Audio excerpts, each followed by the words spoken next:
Stay healthy, keep smiling, and don't borrow any money.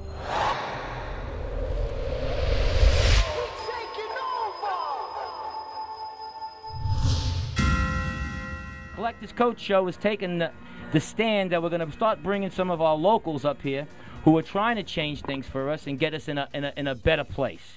Today we got Bob Irwin, who's running for Assemblyman in District 16. Bob is a Republican candidate for Nevada State Assembly. And I know, Bob, you also are part of that gun store, right? Correct. A very successful business, and I was telling my wife before, you got it run very well. And so, why are you doing this? What's in this? Why are you doing this? Why you know?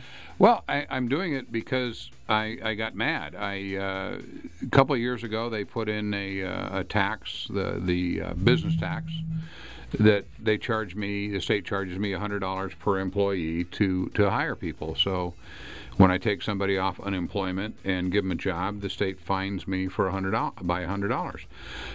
That seemed kind of like a stupid thing. I can't imagine how that got through, but then they changed it more recently to the modified business tax. Now it's a little over 1% of the payroll.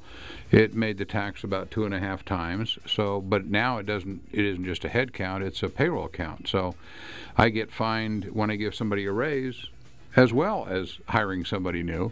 And then, of course, if I fire somebody, they fine me for that too by raising my unemployment insurance. So I don't believe in negative campaigning. My opponent has been there 4 terms. He's a professional firefighter, a battalion chief or deputy chief of the North Las Vegas Fire Department.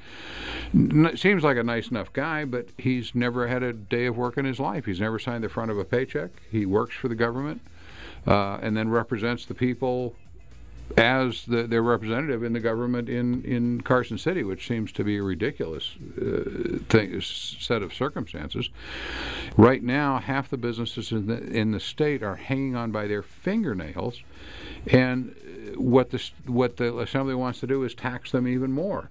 And what's going to happen is they're going to vote with their feet, and they're going to take their jobs to Texas or Wyoming or Utah. That is exactly the wrong thing to do, but those guys in the Assembly, the tax and spend guys, don't understand that because they don't operate businesses and they don't know what they're looking at.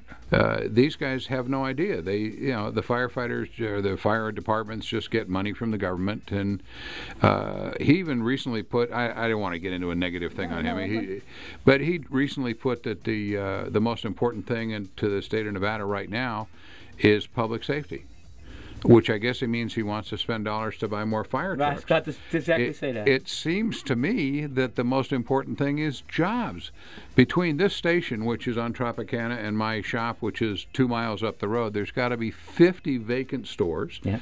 Every one of those represents 5, 6, 7, 10 people who don't have jobs anymore. And it is crucial that we put laws into effect that encourage businesses to move here and to start up here and create jobs. The governor of Indiana, in the first part of this year, they put through a whole package of things to encourage businesses to come to Indiana. And Indiana is a great example state because they have 2% of the workforce in the United States. Right. So that makes them an average state. There are 50 states. If you didn't go to school in Clark County, you can figure out that they're the average state. In the 6 or 7 months before the survey was taken, 6 months later, this state with 2% of the employed people, 2% of the jobs, has increased its jobs 7%. Simply by inviting businesses in and saying, we're not going to mess with you, we're not going to micromanage you with rules and regulations, we're not going to overtax you if you bring jobs here. And they did. If we take some very, very simple thing, if we pass a law that says something similar to Arizona's, but that we say, well, you shouldn't employ undocumented aliens, illegal aliens, illegal immigrants, as they call, or guest workers who aren't registered, or whatever the Democrats call them. But you shouldn't employ them because they don't pay into the tax system. They don't pay taxes. They don't pay Social Security, et cetera, et cetera. So if we pass such a law that says employers cannot hire undocumented workers, what would happen is we don't have to have the Arizona system where the police have to chase them down and throw them out of the country. They come here for jobs. if there are no jobs that they can legally get, they'll leave. And what will happen immediately is our unemployment rate will drop because it'll create jobs for Nevadans. Our schools are underfunded, overcrowded. They estimate now that around 20% of the students in Clark County schools are children of illegal aliens. We all know the problems UMC is having treating people that don't pay the bills because they're required to treat anybody who shows up.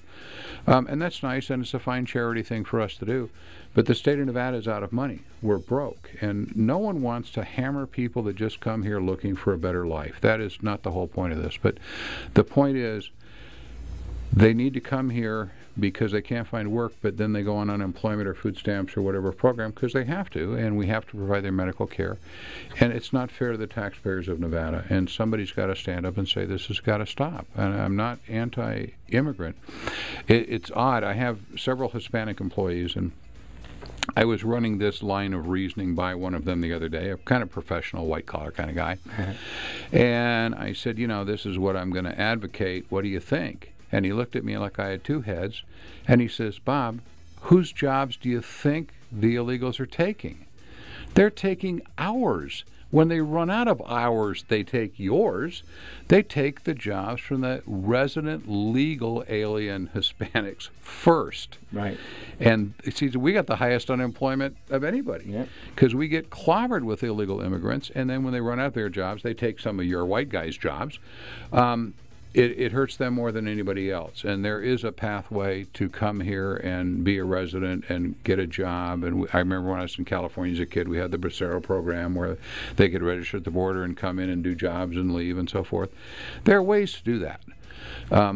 Right now, with the problem in Arizona, a lot of the undocumented workers are tending to move to Nevada, and our situation is going to get worse. It's part of an overall management problem that nobody up there has the guts to say, we cannot afford this, this has to stop. And again, I've got to emphasize, this is not anti-immigrant. We're all immigrants. Right. My grandparents on one side came through Ellis Island. But at some point, Nevada can't support all these people who show up to use our system. The tax base isn't that big here.